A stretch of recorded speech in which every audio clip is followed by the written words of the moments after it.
Time now is 8:47 on our Monday, and today is Transgender Day of Remembrance, a time to honor the lives lost to anti-trans violence. This year alone, at least 26 transgender and gender nonconforming people have lost their lives through violent means. Joining us live to tell us more about the importance of today is Savion Morgan Cooper, and we have a lot to talk about. I think that today is something, there's a lot of ground to cover that you can do so in 4 minutes, but I want to start off with you kind of introducing yourself and telling us your story. Yeah. I'm born and raised in San Diego. I use they, them pronouns, Savion Morgan Cooper.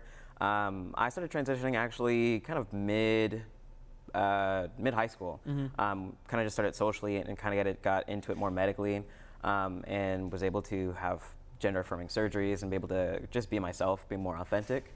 And just kind of grow as an individual. I think the most controversial part of that, and part that a lot of transgender people go through, is doing so when they're younger than 18, right? Minors. Correct. I mean, what would you encourage maybe parents who have a child that's talking to them about being maybe gender nonconforming or having interest in having different pronouns? That it's a process. It's a slow and steady process, and to making sure that you're talking to your kids. Like, even if they are young, we do know. We're aware of like the differences and the changes that might be going on around us socially, but just to talk to your kids, and that's like the most important part, because we know a lot. We know how our bodies feel. We know how that difference might be.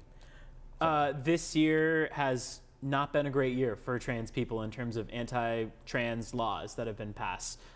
Could you tell us kind of about what it feels like out there as, someone who uses they, them pronouns? And I know you can't speak on behalf of all trans people, but just what you felt in the last year or several years. It's scary, but in terms of my own trans community that I hold very dear to my heart, it's very solidifying. I know that regardless of whatever I do, I protect myself first. I protect those who care about me the most first. And it is scary. It is a 24/7 kind of thing. But it makes me want to work harder to solidify better rights, to solidify protection for me and myself and others. Tell me about kind of the intersection of being Black and trans. Does that play a role, and what role does it play in your experience? In the Black community as is, sometimes it's a bit difficult to understand and grasp transgender and that identity, but sometimes it can be so loving as well. But it's a very interesting intersection at the same time, because we're working with a lot of different struggles at the same time, but it does make my identity so much more fruitful, much more beautiful, because we're talking about culture of Black identity, but also the culture of transgender and queerness too. That just intersects to, like, for example, like the show Pose. It's a very great example of that, where you are seeing Black and brown people and queer folks and celebrating themselves through and through. And finding a community, I feel like, is just such an important part of that, especially for people who are going through it themselves, going out and finding the people that are like them, and same color, same beliefs, all that kind of stuff, because you don't necessarily grow up with that when you're, trans or any part of the LGBTQ experience, because you're usually brought up by straight parents, so finding that community yourself, I feel like, is so important.